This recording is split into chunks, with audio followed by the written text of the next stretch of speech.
Cuando empecemos a grabar nos ponemos serios. Sí, doctor, comenzó la grabación. Bueno, muy buenas tardes a todos ustedes, muchas gracias por estar presentes. Les queremos decir que el instituto, tan prolijamente administrado por Liliana, ya ha subido el boletín número 7 y hoy comienza a elaborarse el boletín número 8 del instituto.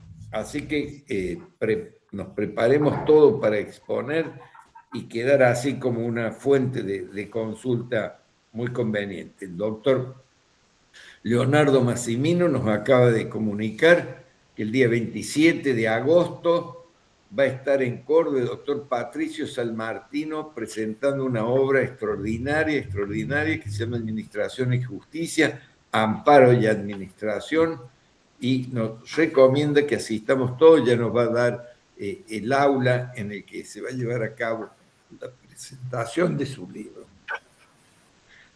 Hoy tenemos a las doctoras Carolina Arabel y Laura Jiménez, que nos van a hablar del juez como custodio de la evidencia, dificultades y estándares de la prueba pericial en el fuero contencioso administrativo.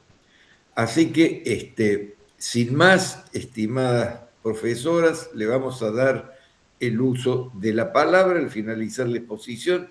Como es habitual, todos podremos hacer uso de la palabra para hacer preguntas o emitir nuestras opiniones. Así que, doctoras, Bueno, muchísimas gracias. Reitero el placer que tenemos de participar en esta sesión del instituto. Bueno, que tenemos muchísimo respeto y cariño.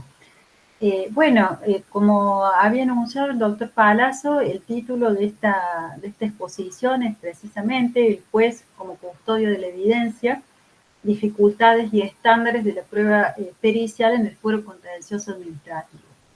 Ustedes se preguntarán por qué estas dos mujeres se han puesto a estudiar la prueba de esta manera.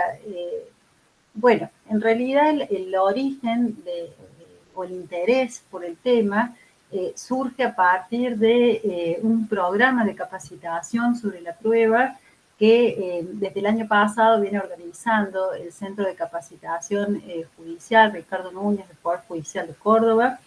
El programa consta de varias etapas, la primera de las cuales ha sido un seminario, taller teórico-práctico, del que hemos participado ambas, y cuyo objetivo principal consistió en comprender el proceso de toma de decisiones referidas a la prueba de los hechos bajo la concepción racional de la prueba. Es decir, durante ese seminario se buscó indagar un poco las características de las decisiones judiciales, las dificultades y buenas prácticas a tener en cuenta dentro de esto que llamamos la actividad probatoria, la distinción de algunos conceptos como de hecho, prueba, verdad, y la identificación de pautas de valoración que va a tener en cuenta el juez al momento de adoptar una decisión. Si bien el curso fue acerca de la prueba en general, el desafío para todos los participantes fue tratar de determinar o de buscar de qué manera bajar todos esos conceptos, esas nuevas corrientes doctrinarias a cada uno de los fueros, que como sabemos transcurren con distintas particularidades, ¿no es cierto? No es lo mismo foro civil, penal que el contencioso administrativo. Frente a este desafío, puestas a pensar en esta tarea en relación al fuero contencioso, identificamos que dentro de los medios de prueba, la prueba pericial podía ser aquella en la que más claramente se podían contrastar estos nuevos lineamientos doctrinarios. Vamos a dar razones de esta decisión. En primer lugar, encontramos que el proceso contencioso administrativo no escapa a la necesidad que se plantea en los procesos en general, en los litigios, de incorporar conocimientos técnicos y científicos especializados que van a permitir al juez, ¿cierto?, comprender y ponderar adecuadamente los hechos que están sometidos a decisión. De este modo, la prueba pericial permite al juez valorar conceptos técnicos en el ámbito del contencioso, conceptos técnicos que fundamentan un acto administrativo, por ejemplo, un informe catastral, el impacto ambiental de una determinada obra, el porcentaje de incapacidad, por ejemplo, para acceder a un beneficio previsional, la idoneidad técnica en un concurso público, la aptitud psicofísica para ejercer una función pública, como puede ser la función policial. Esto por un lado. Por otra parte, en el proceso contencioso suelen actuar no solo los peritos de parte, es decir, aquellos que han sido ofrecidos para desvirtuar una presunción de acierto de la administración, o los peritos oficiales que han sido designados por el tribunal para aportar una visión que se presume más objetiva, sino los órganos técnicos de la administración, que hubieran tomado participación en el procedimiento administrativo previo y producido informes que de algún modo gozan de presunción de imparcialidad. Incluso entre estos informes se podrían plantear desacuerdos, lo que la doctrina ha denominado duelo de expertos, de modo tal que el órgano judicial deberá discernir al momento de valorar y de sopesar su contenido, junto con las conclusiones que arrojen las pruebas periciales que han sido acompañadas al proceso contencioso. De este modo, la eficacia probatoria que el juez va a otorgar a la pericia puede presentar no solo las contradicciones propias de los criterios técnicos periciales que han sido producidos en la etapa judicial probatoria, sino también discrepancias interpretativas en aquellos supuestos en los que también deba valorar o considerar un informe producido por un órgano técnico de la administración. Se plantea entonces la cuestión de cuál es el valor probatorio que es dable atribuir a los informes técnicos de la administración. Ello así debido a que en un proceso de este tipo, es decir, en el proceso contencioso, el juez no podría sustituir el criterio del experto, pero sí controlar si el informe administrativo es arbitrario, es completo, es fundado, si carece de lógica o de base científica, o si ha sido producido de acuerdo a los procedimientos establecidos para su emisión. Lo cual nos lleva a pensar que, en rigor, el informe del funcionario no debería, ¿no es cierto?, valer más que el informe del perito de parte solo por el cargo que ostenta un funcionario.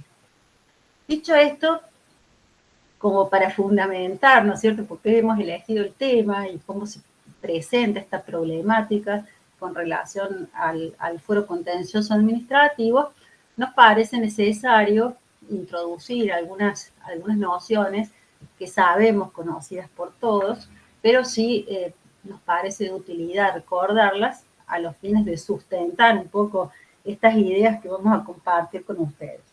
Entonces, en primer lugar, es importante destacar que la cuestión de la actividad probatoria se vincula de un modo esencial con el deber de motivación de las decisiones judiciales, ¿cierto?, que encuentra su razón de ser en principios de naturaleza organizacional de nuestro Estado y que han sido reconocidos por las normas de máxima jerarquía, es decir, constitucionalmente. Estoy haciendo referencia al sistema republicano y a la necesaria publicidad de los actos de gobierno. La problemática de la justificación de la sentencia remite a cuestiones tales como cuáles son las razones que justifican suficientemente la resolución judicial, ¿no es cierto? ¿Cuál es o cuál debería ser el contenido mínimo del deber de motivación? O en otros términos, ¿cuándo podemos decir que se cumple con el deber de motivar? En este sentido, se ha señalado que la sentencia motivada es aquella que cumple con algunos requisitos copulativos, es decir, contiene razones, esas razones son suficientes en orden a la observancia de una doble justificación, una justificación interna y una justificación externa. Esas razones se refieren al objeto del proceso, es decir, a la materia debatida, y finalmente no contiene vicios o errores. La motivación suficiente, entonces, debe ser interna y externa. El aspecto interno de la motivación refiere a la justificación de la conclusión del silogismo judicial, es decir, a una norma, determinados hechos, se sigue esta conclusión, es decir, en un razonamiento típicamente deductivo. Y el aspecto externo de la motivación se encuentra claramente vinculado con la argumentación probatoria. Es decir, la justificación externa de las decisiones judiciales se vincula con su base fáctica, con la evidencia empírica y tiene implicancias en orden a la actividad probatoria, es decir, a la admisibilidad de las pruebas, ¿cierto? A su valoración, a la decisión probatoria, a los momentos procesales en que se ofrece o que se produce la prueba y a las diferentes facultades que tienen los jueces y juezas según las reglas del sistema procesal de que se trata. Otra cuestión a tener en cuenta que vale la pena recuperar o recordar es la de medios de prueba, ¿cierto? En el proceso judicial, donde se plantean hechos controvertidos y al no contar el juez con un conocimiento directo de los hechos, la ley le posibilita acceder a estos medios, estas herramientas legales que llamamos medios de prueba. Es decir, siempre que no hubiera una conformidad entre las partes respecto de los hechos alegados o existieran hechos controvertidos, el juez deberá decretar, ¿cierto?, la apertura de la causa prueba, en cuyo marco se deberán realizar todas aquellas diligencias necesarias para que el juez pueda, a través de estos medios, conocer y apreciar indirectamente los hechos. Los medios de prueba, entonces, constituyen herramientas legales para la comprobación de la verdad acerca de aquellos hechos controvertidos en base a los cuales se pretende hacer valer un derecho dentro de un proceso, es decir, convencer al juez del litigio. Asimismo, cabe destacar que los medios de prueba se vinculan esencialmente con algunas garantías procesales, ¿cierto? Está el caso del acceso a la justicia o el derecho de defensa, desde que resulta necesario asegurar a los litigantes una igualdad de armas defensivas. Entre los medios de prueba en general, la pericia constituye una actividad procesal que es desarrollada en virtud de un encargo judicial por personas que son distintas a las partes, es decir, por expertos, especialmente calificadas por sus contenidos técnicos o científicos, que suministran al juez argumentos o razones para la formación de su convencimiento respecto de ciertos hechos cuya percepción o cuyo entendimiento escapa a las aptitudes del común de la gente. Lo que distingue a la pericia del resto de los demás medios probatorios es que intenta lograr la convicción del tribunal respecto de hechos técnicamente complejos o sobre aspectos especializados de hechos determinados. Es decir que podríamos afirmar que la prueba pericial constituye una prueba científica, ¿cierto? Una prueba científica y que por ello goza de, podríamos decir, un alto poder de convicción o de fiabilidad, más propiamente, de fiabilidad. En tercer lugar, otra cuestión a tener en cuenta es la referida a la valoración de la prueba. Es decir, la actividad probatoria en el derecho está informada por una serie de valores u objetivos, dentro de los cuales el principal, aunque no el único, es la averiguación de la verdad. Al momento de la valoración, el juez deberá proceder conforme a las reglas de la sana crítica racional.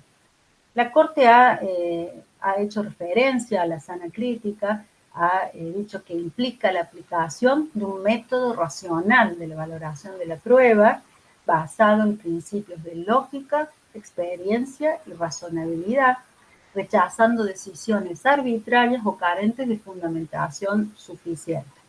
Así, en el precedente Casal, el tribunal sostuvo que la sana crítica exige que el razonamiento judicial pueda ser controlado racionalmente y no responda únicamente a la convicción subjetiva, ¿no es cierto?, del magistrado. Es decir, la valoración debe realizarse conforme a criterios racionales y verificables, evitando decisiones basadas exclusivamente en apreciaciones subjetivas del juez. Con relación a la valoración de la prueba pericial, cabe preguntarse qué aspectos o criterios deberán tener en cuenta los jueces al momento de valorar de valorar la calidad de estas pruebas. En este sentido, encontramos que en el caso de la prueba pericial aparecen ciertos condicionantes que son propios de este medio probatorio. Por ejemplo, empieza a jugar la cuestión de la persona del perito, es decir, la especialización concreta del experto en una determinada materia o su cualificación profesional. En segundo lugar, con relación al objeto del informe o del dictamen pericial, si ese informe cuenta con fundamentos sólidos en orden a las conclusiones acá arriba, tendrá una significativa fuerza convictiva dentro del proceso. También operan como condicionantes las operaciones periciales, ¿no es cierto?, el grado de objetividad a partir del acceso a todos los expedientes y datos necesarios, la metodología o la técnica empleada por el experto, la contradicción que puede presentarse entre los dictámenes y la capacidad del perito de resistir los cuestionamientos o las objeciones o las críticas de la otra parte, los principios del derecho probatorio, por supuesto, y las doctrinas jurisprudenciales. Por otra parte, también conviene distinguir entre lo que es la valoración individual y la valoración conjunta de la prueba. La valoración individual otorga un peso probatorio parcial e independiente a un medio de prueba, bueno, en este caso interesa la pericia, mientras que la valoración conjunta alude al deber de confrontar todos los medios de prueba para determinar su correlación, su coherencia y convergencia respecto del objeto del proceso, que finalmente determinará la convicción o no del juzgador para tomar una determinada decisión. Esto pone en evidencia que no por su carácter científico, el cual acabamos de destacar, la prueba pericial prevalecerá sobre el resto de las pruebas allegadas al proceso. Es decir, la valoración integral importa entonces esta valoración conjunta de la pericia respecto de los demás medios de prueba. En definitiva, el juez tiene la obligación de plasmar de manera clara en la sentencia el razonamiento empleado para la adopción de su decisión, el cual debe responder a las reglas de la lógica, en sentido amplio y a las máximas de la experiencia humana, que comprende comportamientos, costumbres, actividades. Es decir, se trata de máximas que provienen de la experiencia general, del contexto cultural y científico, del sentido común, de allí que su empleo debe poder ser controlado a través de la motivación a la que hacíamos referencia inicialmente. Bueno, ahora le voy a ceder la palabra a Laura, que va a analizar un poco las dificultades que se presentan con relación a la prueba pericial. Bien, continuando con el detalle, las nociones conceptuales que ha plasmado Carolina, para la exposición o para compartir estas ideas respecto de las dificultades o inconvenientes que suelen presentarse en el momento de la apreciación judicial de los dictámenes técnicos, fundamentalmente trabajamos con bibliografía de dos autores para este tema, Grimaldi y Gaspar Avellán, en diversas obras que han artículos y bibliografía que los autores han desarrollado estos estudios. Los autores agrupan estas dificultades, por ejemplo, cuestiones relacionadas con la designación del perito. En este grupo de dificultades, por un lado, te identifican lo que se llama el problema del contexto epistémico de la comunidad. ¿A qué se refieren con este problema? Que cuando se elige al individuo, al perito, ¿sí? no se elige solo una persona o un individuo, sino es un representante de una comunidad científica.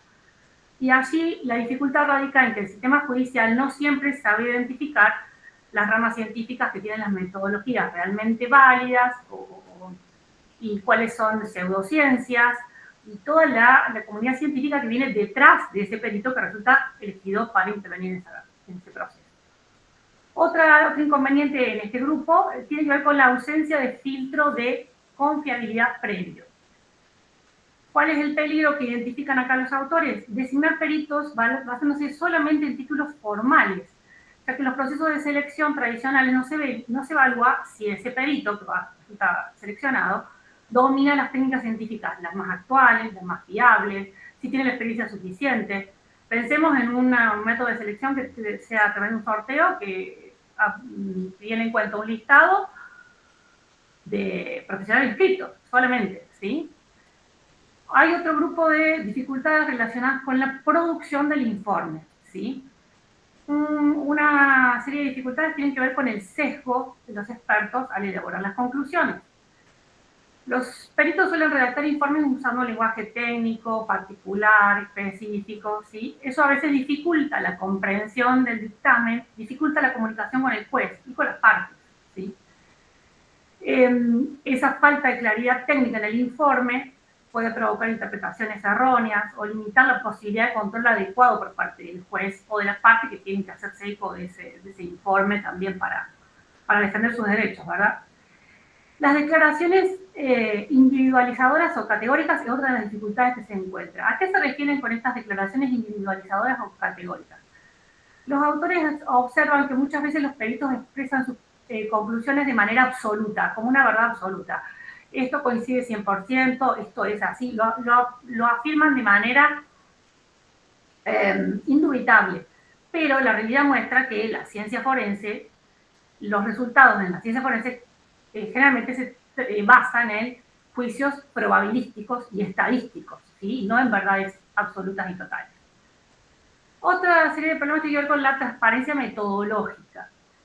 A menudo los informes ocultan el margen de error de la técnica que empleó el perito, o los fallos y las deficiencias que se cometieron durante la recolección de datos o las muestras.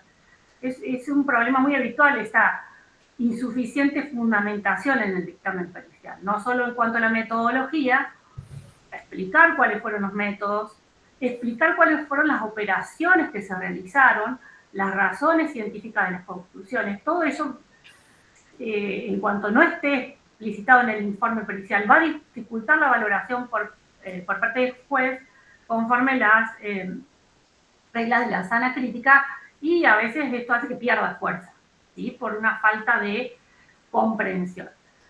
Es muy común estos informes periciales que carecen de ese detalle del razonamiento pericial que le permitió al perito llegar a las conclusiones que presenta. También falta de completitud de la pericia. ¿En qué sentido falta de completitud?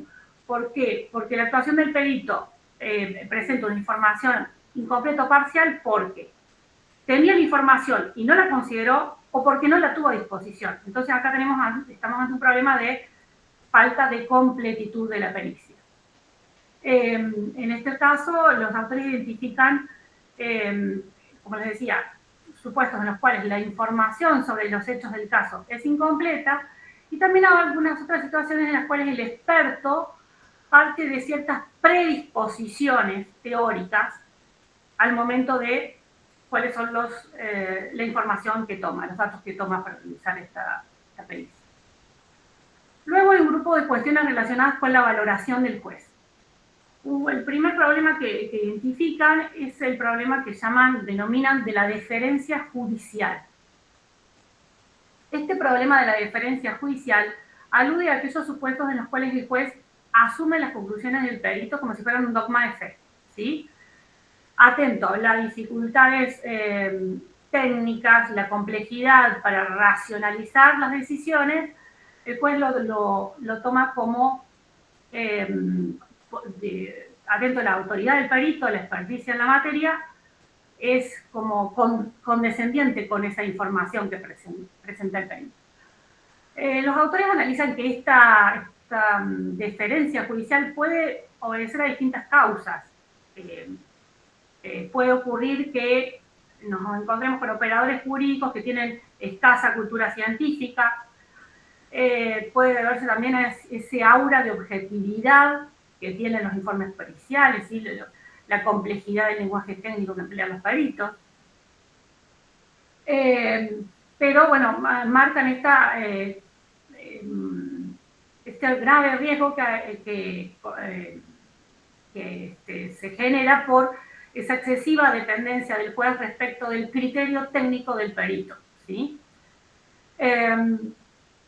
Y esta deferencia ciega en el dictamen del perito, los autores explican que conduce a un doble fracaso. Por un lado, ¿por qué? Porque al juez, al tomar el argumento, la decisión, ¿sí?, del perito, está delegando su función, ¿sí?, su atribución, su competencia, ¿sí?, se está corriendo. ¿Sí? Entonces aquí tenemos un conflicto de atribuciones y en la delimitación de las competencias del juez y del perito. Y por otro lado, esta deferencia a ciegas permite, mejor dicho, lo que ellos denominan basura pericial, ¿sí? Cuestiones epistemológicas que, como el juez no está en condiciones de monitorear, de controlar, podría fallar en este filtro, ¿sí? Y entra esta mala ciencia al proceso. Entonces, esta actitud deferencial limita este control racional que necesitamos que el juez haga respecto de la fiabilidad de las pruebas. Entonces, acá Gastón Avellán habla del juez como un gatekeeper, como un custodio, tiene que evaluar, custodiar la fiabilidad de las técnicas implementadas por el perito. En este contexto, la motivación es el mecanismo que nos va a permitir que el juez ejerza esa autonomía racional. El juez debe comprender la prueba para poder valorarla junto con la prueba pericial en este caso, junto con el resto del acervo probatorio, sin delegar la responsabilidad de la decisión fáctica en el experto. Otras dificultades que identifican los autores que las mencionan, las denominan como el efecto CSI y los mitos científicos. Los autores explican que hay una cultura popular que tiene una fe ciega y exagerada en todo lo que son pruebas tecnológicas. Y no tenemos que olvidar que a veces la ciencia forense puede fallar por errores humanos, por sesgos. Y además, los avances científicos y tecnológicos en cuestiones técnicas evolucionan tan rápidamente que a veces un informe basado en un método desactualizado puede resultar insuficiente o incorrecto y llevarnos a una resolución que no es adecuada al momento de valorar esa pericia. Otro grupo de dificultades tiene que ver con la falta de herramientas para el control de fiabilidad. La correcta aplicación de la sana crítica, explicamos en el momento de valoración, palabras de los autores, demanda que los jueces cuenten con esos criterios claros para evaluar la calidad metodológica del informe pericial. El juez tiene que realizar un examen activo de esa técnica del perito, analizando márgenes de error, si fue realizada por otros científicos. Vázquez textualmente dice, la confiabilidad de un perito está compuesta por su autoridad teórica y su disposición para actuar de la forma correcta. No podemos olvidarnos que el experto es una persona, como cualquier otra, que tiene circunstancias personales, un carácter y sentimientos que pueden llegar a afectar su proceso de conocimiento, incluso de manera inconsciente. Con lo cual debemos estar atentos a estas circunstancias, ¿verdad? Otra dificultad que se identifica relacionada con la anterior tiene que ver con la posible parcialidad o imparcialidad falta de imparcialidad del perito. Porque ocurre determinadas situaciones en las cuales, si bien el perito actúa como auxiliar de justicia, sabemos que debe desempeñarse con objetividad, puede estar influenciado por intereses de diverso tipo. Uno de los ejemplos que marcan los autores es el de aquellos peritos que tienen una pertenencia institucional. Por ejemplo, los peritos de órganos técnicos administrativos. Esos peritos, están los autores, por ahí tienen interiorizados sus fines y el fin y el objetivo de la institución de manera tan arraigada que eso inconscientemente va a estar plasmado en ese informe pericial y puede que no sea lo imparcial que necesitamos. También pueden darse, que recién mencionaba Carolina, las situaciones de conclusiones divergentes, tanto sea de peritos de parte, como informes periciales oficiales y oficiales con informes de parte, ampliaciones, que no son de manera homogénea, sino que hay que sopesar, valorar. Entonces aquí el juez se enfrenta con la siguiente dificultad. ¿Cuál de los informes resulta más convincente o científicamente válido? Y otra manera que explican algo de las nociones que explicaba Carolina hace un rato, tiene que ver con, los autores dicen que el juez tiene que prestar atención a quién es el sujeto que informa, qué es lo que informa, cuáles son las afirmaciones que el perito en el caso consideró relevantes para ese caso, y cómo fue la presentación judicial del informe en las diferentes intervenciones del proceso judicial, porque a veces uno se queda con un informe pericial, pero hay ampliaciones, o hubo distintas actuaciones periciales que todas deben ser valoradas, ¿sí? Los dictámenes periciales deben informar sobre las cuestiones relevantes que el juez va a considerar para tomar esa decisión. ¿Por qué? Porque si no lo hacen, están obstaculizando esta tarea jurisdiccional y, como mencionamos hace un rato, lesionando el derecho de defensa de las partes, entre otros. Por último, otra de las dificultades que señalan los autores tiene que ver con la demora en la producción del informe pericial. Muchos procesos son extremadamente complejos y requieren varios estudios, varias inspecciones, análisis prolongados, reiteración y demás. Y eso puede generar dilaciones importantes y afectar principios, además de los derechos de defensa que mencionábamos hoy, celeridad procesal, tutela judicial efectiva. En suma, la prueba pericial constituye un instrumento relevante para el esclarecimiento de cuestiones técnicas en el proceso contencioso, pero su adecuada valoración va a demandar un análisis crítico por parte del juez, quien deberá considerar la claridad, la fundamentación, la imparcialidad, la coherencia, evitando otorgarle ese valor absoluto y garantizando siempre el respeto de las reglas del debido proceso. Además de las dificultades aludidas, quisiera traer una frase de Ferrer Beltrán que remarca que el resultado de la valoración de la prueba es siempre contextual, determinado a un conjunto de elementos de juicio, y que la libre valoración de la prueba, dice, lo es solo en el sentido de que no está sujeta a normas jurídicas que predeterminen el resultado de esa valoración. Como decía Carolina, hay limitaciones jurídicas que excluyen pruebas relevantes, pero también hay otras limitaciones temporales, de recursos humanos, materiales, falta de neutralidad, que van a incidir en las notas de esa prueba.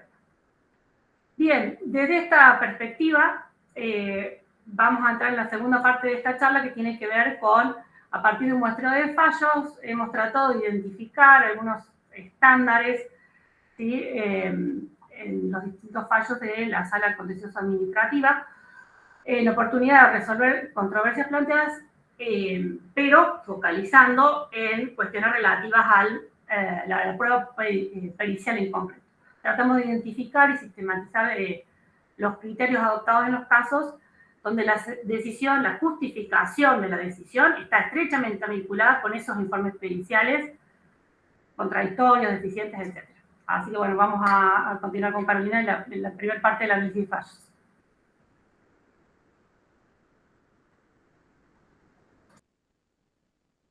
Está muteada, Caro.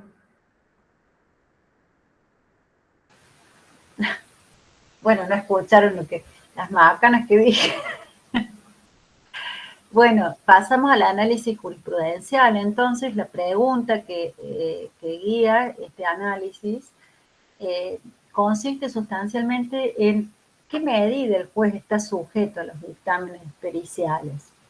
Como premisa inicial, podemos decir que si bien el juez no está obligado a seguir las conclusiones del perito, tampoco puede desconocerse que en la práctica los informes técnicos poseen una influencia significativa en la resolución de los conflictos, en este caso contenciosos administrativos. La línea jurisprudencial analizada revela una fluctuación entre argumentos, con una clara tendencia en la adopción del método de la valoración integral o conjunta de la prueba. Es decir, de los fallos que hemos analizado, surge un criterio general de valoración de las pericias en vinculación con el resto de las restantes pruebas aportadas a la causa y no de manera aislada o automática de la pericia, salvo supuestos puntuales en los que de manera concreta el tribunal hace algunas consideraciones especiales respecto de un determinado informe, una determinada pericia, por ejemplo, sobre la completitud o sobre la existencia de, la existencia de informes contradictorios.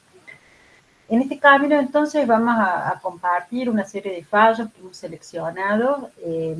Por supuesto, nos han parecido relevantes o ilustrativos de estas ideas que venimos analizando, por supuesto con la salvedad de que no la muestra o la enumeración no agota todas las posibilidades. Seguramente habrá algunas otras decisiones referidas o en las que se ha controvertido el tema de la interpretación o de la valoración de la prueba pericial. En este sentido, en primer lugar, bueno, el primer fallo que traigo para compartir con ustedes se vincula con la cuestión de la falta de completitud de la pericia. El caso se llama Tchaikovsky, Ricardo, es del año 2025, sentencia 94 del año 2025, en donde el tribunal descartó una pericia contable por considerarla incompleta y metodológicamente insuficiente, en tanto no había logrado demostrar la perforación del núcleo duro previsional conforme los lineamientos brindados por la jurisprudencia ya consolidada.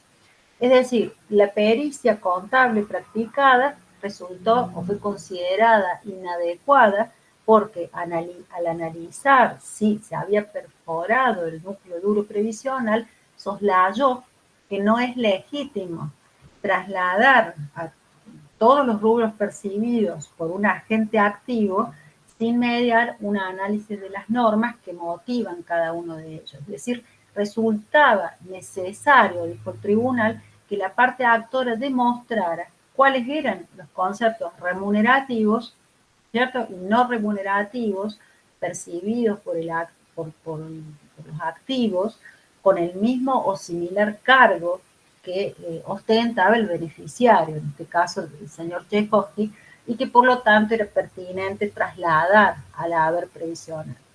Este fallo constituye una aplicación concreta de estas teorías epistemológicas contemporáneas sobre las pruebas científicas, según las cuales la validez de un dictamen depende de la corrección de sus métodos y de la razonabilidad de sus conclusiones. Entonces, la falta de completitud de una pericia traduce lo que Vázquez denomina una parcialidad cognitiva. El segundo caso tiene que ver con otros aspectos, es decir, con una interacción adecuada entre conocimiento técnico y decisión judicial. Se trata del caso Tarleta, Marcelo Ramón, este es un poco más antiguo, la sentencia 110 del año 2011, en donde la Cámara rechazó la demanda contenciosa administrativa de plena jurisdicción que fue promovida por el señor Tarleta en contra de la Caja y que denegó el beneficio de jubilación ordinaria por minusvalía que había solicitado el actor.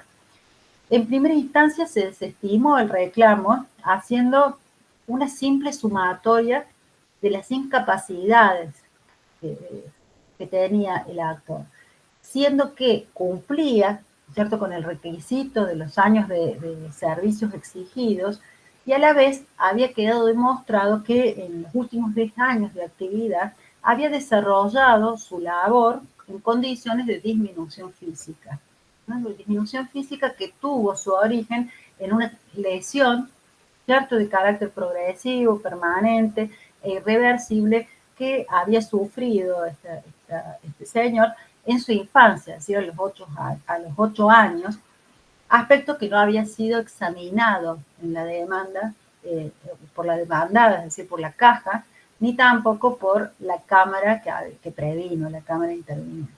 El Tribunal Superior, en este caso, al realizar el estudio de la totalidad de los elementos de juicio, médicos, obrantes de las actuaciones administrativas, así como de la prueba producida en la instancia judicial, y en especial los exámenes médicos de ingreso y post-ocupacionales del actor, entendió acreditado que en los últimos 10 años, antes de prestación de servicios, antes del cese, fueron cumplidos en condición de minusvalía.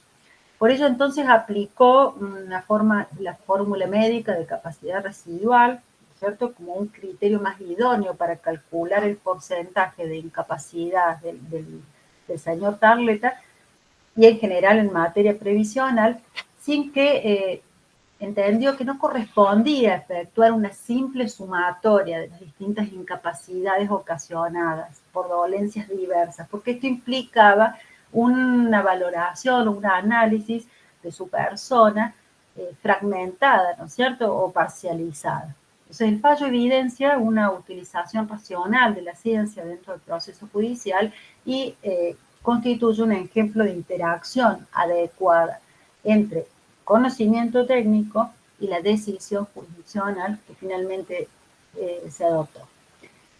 Con relación a otra cuestión, también hemos seleccionado otro caso con relación al desacuerdo entre los peritos de parte y el órgano técnico de la administración. En este caso también surge una noción que se llama el metaperitaje. El caso se trata de, bueno, le hemos puesto las iniciales para preservar la identidad. MGA es la sentencia 84 del año 2025. En este caso, la Cámara interviniente rechazó la demanda que había interpuesto MGA y confirmó la legitimidad de una resolución del Ministerio de Seguridad mediante la cual se había dispuesto la baja definitiva del agente de la fuerza policial con fundamento en una normativa específica que tiene el régimen policial que contempla esa posibilidad en caso en que se determine una disminución de las aptitudes que impidan el correcto desempeño de las funciones policiales. Es concretamente funciones operativas que, como sabemos, importan la aportación de armas, ¿cierto?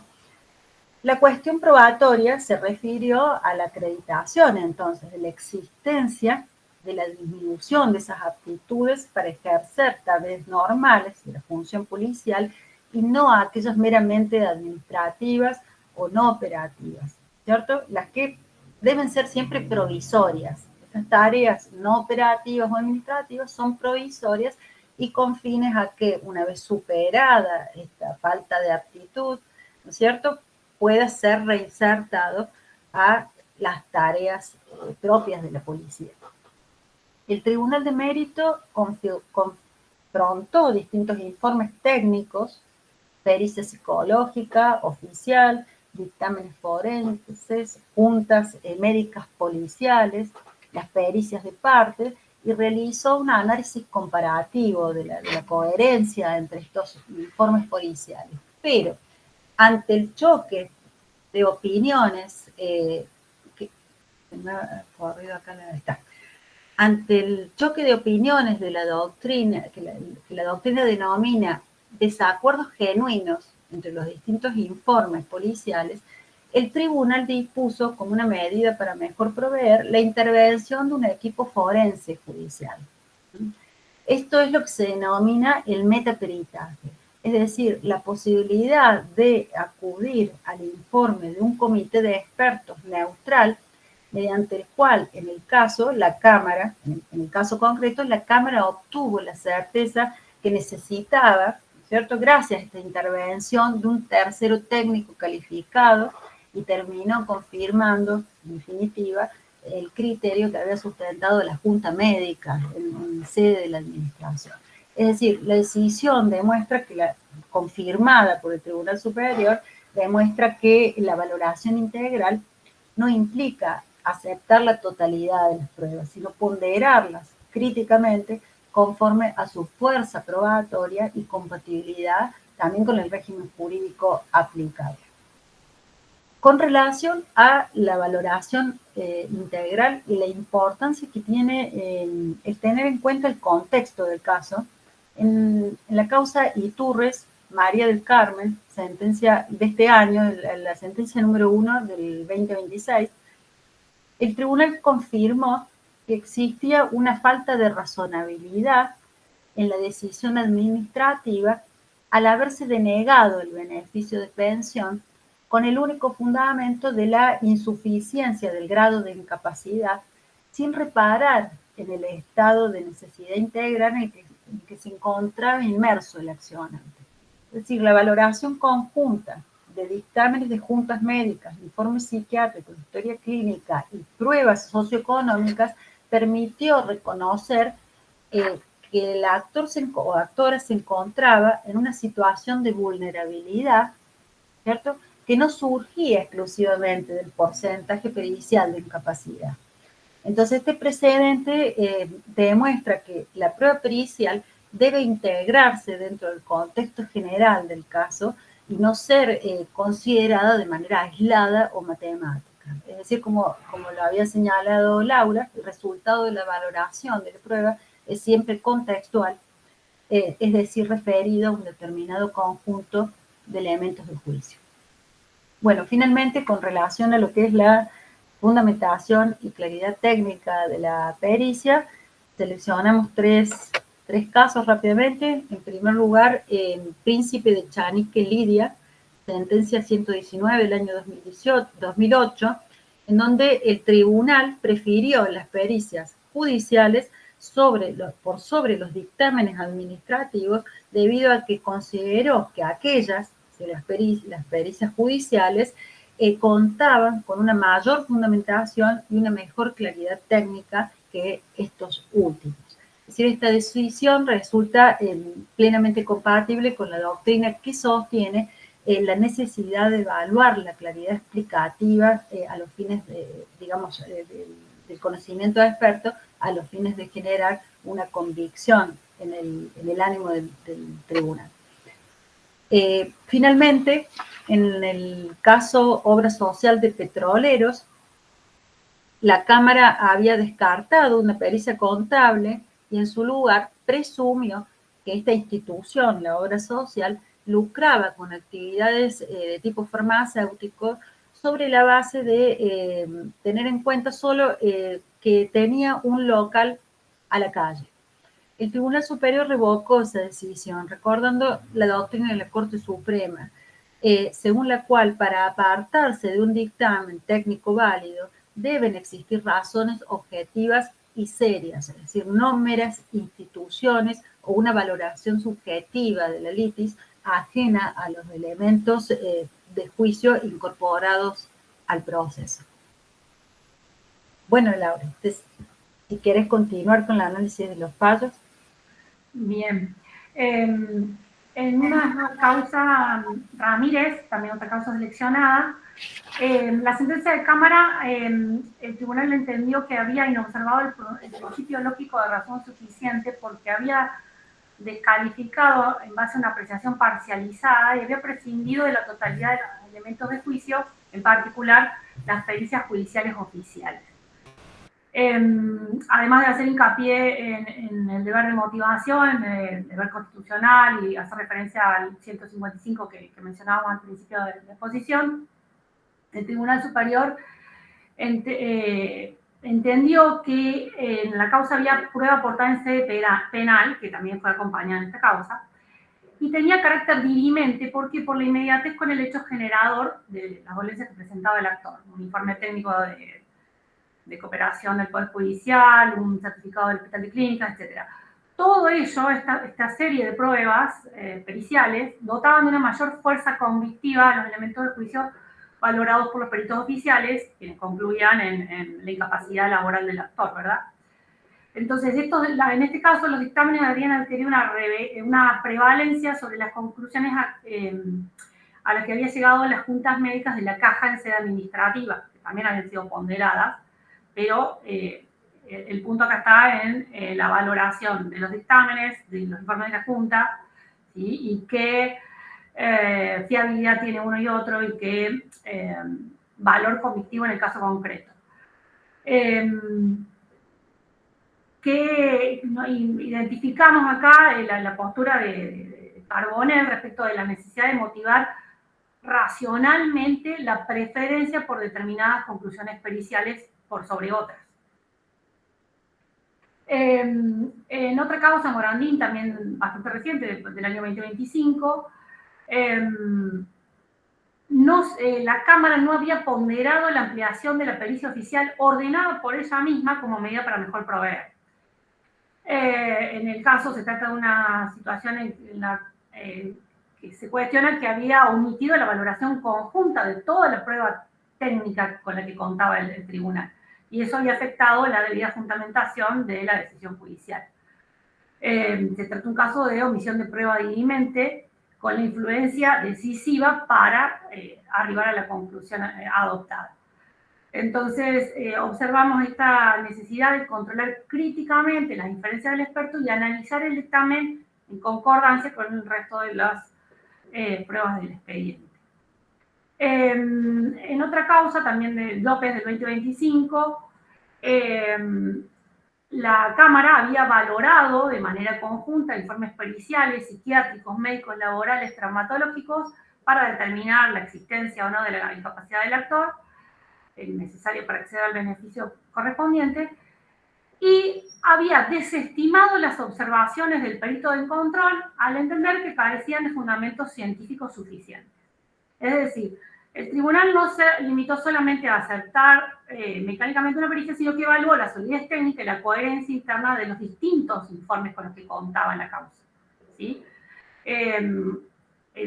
Poniendo en evidencia la aplicación del principio de la sana crítica racional. Se valoró además el dictamen del perito de control, ¿sí? Para, y en qué manera influye o determina la decisión final de la causa. Martínez, también una causa del 2025, se trató de una cuestión, de una situación en la cual había una deficiencia, una pericia contable defectuosa. La valoración que hace el tribunal permitió advertir errores metodológicos en el cálculo efectuado por el experto en la pericia, que había utilizado parámetros incompatibles con la doctrina judicial vigente. Según surgía el informe pericial, para realizar los cálculos aritméticos era necesario utilizar el sueldo líquido y había utilizado el haber bruto, conforme, no respetando la doctrina judicial vigente. Perdón que vaya rápido, pero queríamos tratar de compartir la mayor información posible con ustedes. En este caso, se trata de una valoración individual de la prueba, ¿sí? Control metodológico utilizado por el perito. Entonces, lo significativo es dado por ese juez que conserva este deber de controlar críticamente la calidad epistemológica del dictamen. En la causa Cela Zanón, confirmada por el Tribunal Superior, la sentencia de primera instancia había valorado la totalidad valorado de manera integral o conjunta la totalidad de la prueba psiquiátrica, informes médicos, pericia caligráfica y también documentación con contenido económico para acreditar tanto la incapacidad del actor como el estado de necesidad, ¿sí? Que eran los requisitos necesarios en el caso del derecho del hijo a la pensión derivada por el fallecimiento de su madre. Entonces, en ese pronunciamiento advertimos que la fuerza probatoria de la prueba pericial aumenta cuando existe concordancia con otros elementos probatorios objetivos. Para cerrar, en la causa de Paul, el tribunal había considerado que mediante pericias judiciales se logró acreditar con certeza el grado de incapacidad legalmente exigido. ¿Qué ocurría? Aquí teníamos acreditado en sede administrativa una patología psiquiátrica, pero el problema estaba en determinar el porcentaje de incapacidad y cuándo se consideraba acreditado ese porcentaje de incapacidad. Si al momento del cese, si recién al momento de la pericia, ¿sí? En esta causa, el Tribunal Superior recuerda que en el sistema procesal existe el principio de la libre convicción o sana crítica, y que el Tribunal de Mérito tiene la libertad en la valoración y selección de las pruebas y la determinación de los hechos, que con ellas se demuestren, y que corresponde a su propia, a ella apreciarlas y evaluarlas, ¿sí? Para determinar cuál es el grado de convencimiento que las mismas puedan producir en su usuario. Los argumentos de esa resolución judicial, como en las restantes, nos advierten sobre la importancia de la prueba pericial como herramienta de esclarecimiento de hechos técnicamente complejos en materia contenciosa. Para cerrar y no aburrirlos más, les queremos dejar algunas ideas a modo de reflexiones finales sobre este trabajo que hemos querido compartir con ustedes. Destacamos la relevancia esencial de la prueba, que permite al juez formar convicción sobre los hechos controvertidos. Esa prueba es el pilar de la verdad judicial, pero no es un mero trámite formal. Es la evidencia empírica que le va a permitir al juez construir enunciados verdaderos y fundar legítimamente sus decisiones. Dentro de estos distintos medios probatorios, el análisis de la prueba pericial ocupa un lugar destacado debido a la complejidad técnica que presenta las cuestiones contenciosas. Y la prueba pericial es y va a ser cada vez más una herramienta indispensable para resolver estos procesos judiciales que estamos analizando. Conforme la doctrina de la Corte, el dictamen pericial no es verdad absoluta, sino que se evalúa bajo la sana crítica racional, hemos dicho. Pero a mayor complejidad técnica, menor es el margen del juez para apartarse de un informe debidamente fundado. Sin embargo, como hemos advertido a lo largo de estos minutos, los problemas de la prueba pericial son varios, de complejidades diversas, razón por la cual es importante que revisemos las prácticas para mejorar los resultados al respecto. La jurisprudencia que hemos relevado de la sala, en la cual existen hoy dictámenes técnicos, se advierten dictámenes técnicos sólidos, metodológicamente correctos y coherentes con el expediente, consolidándose un modelo de valoración integral o conjunta que sea compatible con la protección de la tutela judicial efectiva y en línea con los principios modernos en materia de valoración racional de la prueba pericial.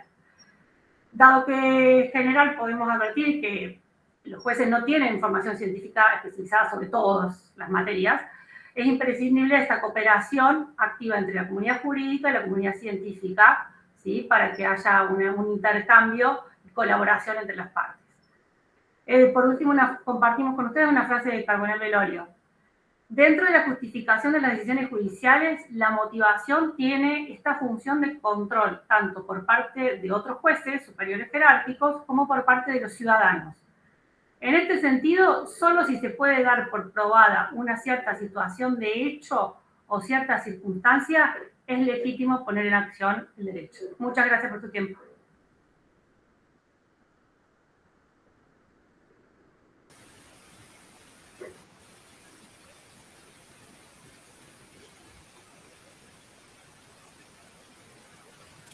Bueno, me parece que fue una exposición brillante, prolija, clara, planteando con toda precisión las dificultades y los estándares de calidad en este proceso que significa fijar los hechos del proceso para, en base a los hechos del proceso,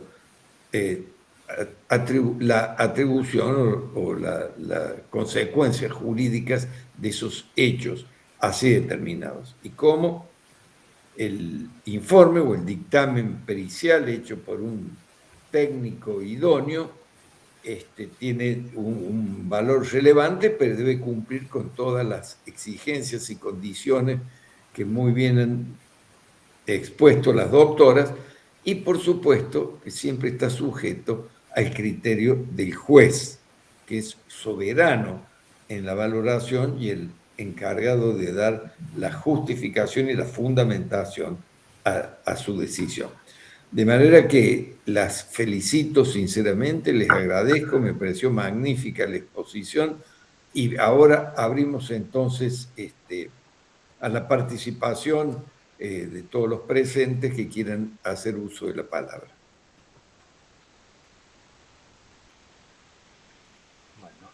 Bueno, José, no sé si... Sí. No, Te el escucha. doctor Maticeno Adelante, adelante. me ganó y levantó la mano primero. No, doctor. Priori in tempore, priori in iure, vamos a tomar su apuramiento verbal como prioritario. Adelante. Bueno, lo tomo como una gentileza de su parte y no como un derecho que me haya ganado. Primero que todo, bueno, Carolina, Laura, impecable. Dos reflexiones sobre el tema de, digamos, de la especialidad y de la fundabilidad de las pericias. A mí me tocó una vez en un caso de derecho de propiedad intelectual en sede provincial, que es muy raro, dos publicaciones que eran esas láminas antiguas que eran los números de quiniela, que daban los números de quiniela y las predicciones, que uno decía que le había copiado al otro. El resultado, ¿qué perito se encargaba? Uno de los puntos, yo lo agarré al juicio empezado, uno de los puntos había sido si había plagio o no. El plagio es una consideración jurídica que el perito no la puede determinar, pero pasó.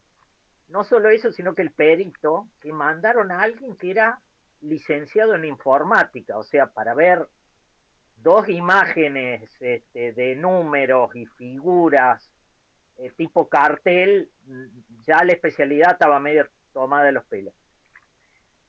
Y la pericia concluye que más o menos eran 4 líneas que decía, bueno, que habiendo visto los dos carteles, bueno, los dos tienen los números del 1 al 10 de la quiniela, los dos tienen por docena, los atrasados a las 5, todas cosas que son absolutamente habituales dentro del rubro de la quiniela. Y dice que, bueno, en base a eso hay un 70% de plagio. Y ahí terminó el informe pericial. Y lo peor fue que el juez de primera instancia le hizo lugar a ese informe pericial. Como dicen ustedes, con esa delegación, que a mí me parece que incide en que no está fundada, no va a estar fundada la resolución judicial, que simplemente dice, bueno, el informe pericial dice que es el 70% de plagio, así que hay plagio que es el del 70%, así que bueno, fallo en consecuencia. La delegación es una cosa que no se ha estudiado mucho y que yo creo que es fundamental, porque aunque el juez esté, digamos, prima facie, frente a una cosa fundada, obligado a seguirla, tiene que decir por qué él entiende que está fundado, ¿no es cierto? Y el tema del método que se lleva científico no es menor, sobre todo con el tema de las pseudociencias. En eso la jurisprudencia estadounidense ha sido muy categórica, incluso ha habido no menos de 3 fallos de la Corte Suprema de Estados Unidos sobre cómo se tiene que valorar las cuestiones científicas. La segunda, un poco apoyándome sobre lo que dicen ustedes, es, y más siendo un instituto especializado, repensar la pericial, porque nosotros tenemos una pericial de base documental. En realidad nosotros es un proceso para incorporar una documental técnica, la pericial nuestra. Yo no sé si sobre todo en los procesos orales no es mejor la pericial en su vertiente estadounidense, que es una testimonial calificada, en donde se llama a un experto y en realidad los puntos de pericia son las preguntas y que tiene que fundamentar por qué, y que por ahí, con la inmediatez, muchos de los procesos civiles nuestros son orales, quizás la prueba pericial en los orales tendría que dejar de ser una documental calificada, una documental producida para el proceso, como es la nuestra actualmente en todos los fueros, para pasar a ser una testimonial calificada a la usanza, digamos, estadounidense. Dos aportes, dos apostillas a lo que han dicho ustedes, porque, digamos, realmente la secuencia lógica, la argumentación y los fallos no hay mucho más que decir para eso, así que bueno, reitero la felicitación y bueno, y dejo estas ideas, digamos, ¿no? Bueno, adhiero a lo que señalaba recién Luis respecto de la calidad de la exposición, a lo que yo agrego exhaustividad. La felicito porque han hecho una exposición exhaustiva sobre un tema poco frecuente en nuestros ámbitos, que tiene que ver sobre el tema probatorio en el contencioso, lo cual es toda una cuestión, porque todos sabemos de la presunción de validez del acto, de ejecutoriedad del acto y validez del acto, lo cual muchas veces no entramos en el análisis de los hechos, y esto es peligroso. Primero porque recordemos que la causa del acto, antecedentes de hecho y derecho, suponen primero los hechos, lo cual es lo que hay que determinar. Y otro principio que está vinculado, ustedes lo mencionaron, que es la verdad objetiva, la verdad material, que es otro lineamiento, otro principio que cada vez toma fuerza unificante en todas las ramas del derecho, incluso en el privado. El derecho privado, la verdad objetiva, la verdad material, está siendo, ¿no?, cada vez con más vigor un criterio interpretativo paradójicamente. Hay un punto que ustedes señalaron, habría varias cosas, ¿no?, pero no quiero por razones de tiempo.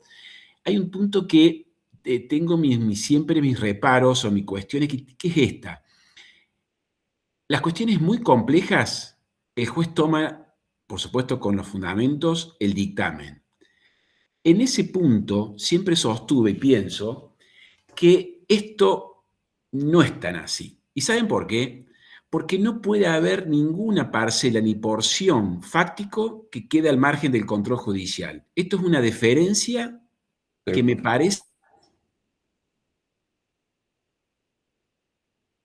cuestiones económicas, las cuestiones políticas, las cuestiones muy complejas, creo que o nos llevan a crear foros especializados o cuerpos de pericia o soluciones técnicas puntuales para ver cómo se solucionan técnicamente, pero no decir, sin cortas pisas, esta es mi posición, que no tienen que ser o que hay que ser deferente en estos puntos.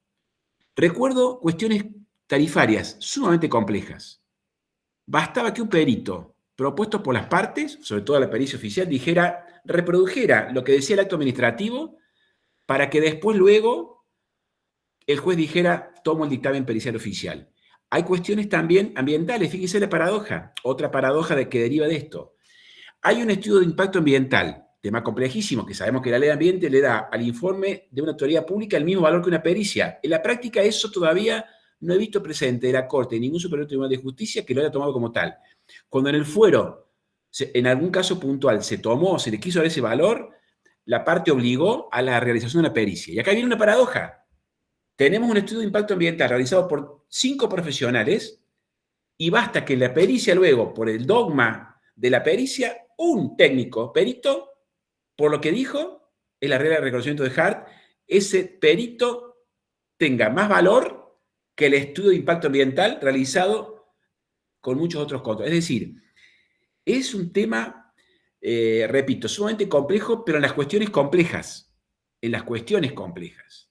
Y esto lleva, por supuesto, a especialización del tribunal, estudio del expediente, ¿no? Estudio del expediente, y creo yo que la deferencia es un punto a estudiar acá, en cuanto a que no sería, y lo digo en potencial, porque estamos en un ámbito instituto, sabemos las implicancias que tiene esto, que no sería predicable, a mi modo de ver, en materia pericia. Pero bueno, nada, son inquietudes que me surgen respecto a lo que ustedes han señalado, lo cual también lleva a otra cosa. Creo que tenemos, en todos los operadores jurídicos, que aprender a leer pericias, que involucraron las cuestiones técnicas, ¿no es cierto? Pero no como parte del conocimiento extrajurídico, sino como parte del razonamiento jurídico que traduce al caso concreto el estándar o la premisa mayor que sostiene el fallo. Eso es importante. En fin, mucha tela para cortar. Quedo totalmente atento después a la publicación que van a hacer el instituto de lo que ustedes acaban de decir, porque lo voy a escuchar varias veces de todas las premisas que han sentado. Así que muchísimas gracias, Carolina y Laura. Muchas gracias. Patricia, te escuchamos. Muchas gracias, chicas. Las felicito también por el tema y por la exposición. También hay 3 puntos que me dejan como un poco inquieta en cuanto a la valoración, porque lo que dijeron es, en uno de los puntos que se toman, es las máximas de la experiencia, el comportamiento, la costumbre, el contexto cultural, el sentido común. Eso me queda como, digo, ¿cómo lo controlamos? Qué posición difícil para el juez controlar esa situación o este aspecto. Y también si tenemos delante a un perito con intereses inconscientes por pertenecer a una determinada institución. Eso tampoco, digamos, escapa a lo que se puede percibir a simple vista, ¿no?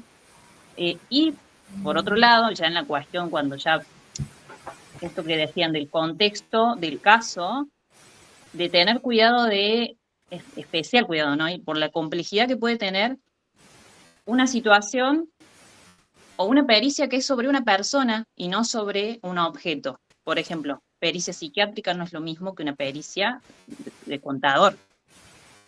Entonces, ahí también hay que tener cuidado con estas cuestiones. No dice, bueno, a una persona, pericia psiquiátrica, capaz que tiene el informe técnico en la sede administrativa y después le ponemos el equipo técnico en el Poder Judicial. Y hay que tener cuidado, ¿no? En ese caso que nombraron, donde se rechazó finalmente, digo, bueno, pero la persona pasó por toda esa instancia. ¿Cómo queda la persona después de eso? Y tenemos que recordar siempre que la administración siempre está con el tema de dignidad humana, al servicio de las personas. Entonces, ahí también tener cuidado. Pero es como decía el profe Massimino, es lo complejo de lo que se puede analizar finamente, ¿no? Sin embargo, se resalta que la pericia sí es uno de los medios más útiles también de prueba. Gracias. Muy bien, Gracias, muchas gracias. Muchas gracias. Carolina, te escuchamos atentamente. No, en realidad me gustan todas estas reflexiones, me parecen muy importantes porque en verdad un poco nos las hemos planteado nosotras antes de empezar a realizar este trabajo. Es decir, son todas, por eso se les ocurrió venir a compartirlas con ustedes, porque en verdad son reflexiones y cuestionamientos que hemos estado pensando. Y bueno, buenísimo de que genere alguna discusión o algún debate, porque por supuesto eso nos enriquece a todos. Así que bueno, muchísimas gracias por las devoluciones y por estos pensamientos que por supuesto revierten en lo que nosotros venimos estudiando. De hecho, algunas de las cuestiones que se han planteado las vimos cuando armamos el trabajo, pero por cuestiones de tiempo, como por ejemplo lo planteado por Leonardo o algunas de las cuestiones que recién mencionaba Patricia, salen, las estudiamos, las vimos, pero por cuestiones de tiempo no las pudimos canalizar acá, pero están presentes y estaban dentro de las inquietudes que nos llevaron a armar esto. Gracias, muchas gracias. Doctor Altamira, le escuchamos atentamente. Danielita, un segundo, please. Bueno, felicitaciones a las dos, pero sobre todo también quería felicitar al Poder Judicial porque comenzaron diciendo que esto había sido un proyecto de Poder Judicial que me parece muy importante que lo hagan, porque realmente si no hubiéramos traído este caso, si ustedes no lo hubieran traído al tema pericial, la pericia es como que uno no le da tanta importancia realmente a la importancia que tiene en la resolución final el tema pericial. Y como ante todas estas dificultades que ustedes plantearon, que realmente son muy importantes porque son tan técnicas las pruebas periciales y para el juez supongo que será muy difícil entrar a rebatir o a debatir sobre cuestiones técnicas que muchas veces puede ser que no conozcan en plenitud. Me parece que también lo importante es el comentario que hicieron que había que tomarlo en totalidad toda la prueba ofrecida, no solamente la pericial, sino que para tener una sentencia aplicando la sana crítica racional, no solamente tomar exclusivamente la prueba pericial, sino estudiarla en conjunto con toda la otra prueba ofrecida. Porque la prueba pericial únicamente resolver, teniendo en cuenta solamente esa prueba, puede resultar injusta o con todas las dificultades que han nombrado, que ya han sido nombradas, que son largas, la parcialidad, la incapacidad del perito, la falta el apuro por resolver, porque todos sabemos que los honorarios de los peritos son bajísimos, entonces también puede estar apurados en resolver para poder juntar más pericias y tener más sueldo, que en definitiva es para lo que el perito lo hace. Pero perjudicado termina siendo siempre el actor ante todas esas grandes dificultades de los peritos para realizar sus pericias y de los jueces para analizar las pericias. Entonces me parece que quizá los jueces debieran tener en mente que no resolver únicamente con un medio de prueba, sino en su conjunto. Pero bueno, les agradezco porque realmente es un tema fundamental para la resolución del proceso. Realmente que la valoración de la prueba es fundamental. Entonces, me parece muy útil tanto el Poder Judicial que lo haya traído al análisis como ustedes dos. Así que les felicito. Muchas gracias. Doctora Sosa, danos una palabra. Bueno, buenas tardes, ¿cómo están? Bueno, sin ánimo de ser repetitiva, felicitarlas a las expositoras, porque la verdad que las dos doctoras amigas tan queridas han sido un detalle excelente de la jurisprudencia y de este análisis de lo que es la prueba pericial y la valoración en la sentencia y en la resolución judicial. Simplemente, un poco tomando lo que hablaban los profesores anteriormente y algo que se ve en la práctica, ¿no? Porque nosotros analizamos la prueba pericial y lo vemos en la valoración de la sentencia cuando ya transcurrió el proceso, pero creo que un punto que es importante, algo anticipó Laura cuando analizaba las posiciones doctrinarias de la relevancia y la importancia de la prueba pericial, es que somos todos partes de operadores del derecho, ¿no? Del sistema judicial, y como tal, fijar los puntos de pericia es un tema relevante, y en eso está también la elección de los medios de prueba. Porque esto que decía Leonardo, nosotros tenemos un proceso muy característico, muy específico, que ya viene con una antesala que es la carga probatoria documentada o que viene de la sede administrativa. Sean los distintos procesos, estoy tratando de ser genérica para abarcar todos los ámbitos especiales que vienen a nuestra jurisdicción, lo ambiental, salud, o contrataciones públicas, es decir, servicios públicos, tarifas, es decir, es tanta la temática específica que llega al fuero que la elección del medio probatorio, saber, y ahí viene la agudeza, ¿no? Porque al juez ya le vienen las cartas sobre la mesa, y ahí hay que analizar y valorar en este análisis integral probatorio que también hacíamos referencia.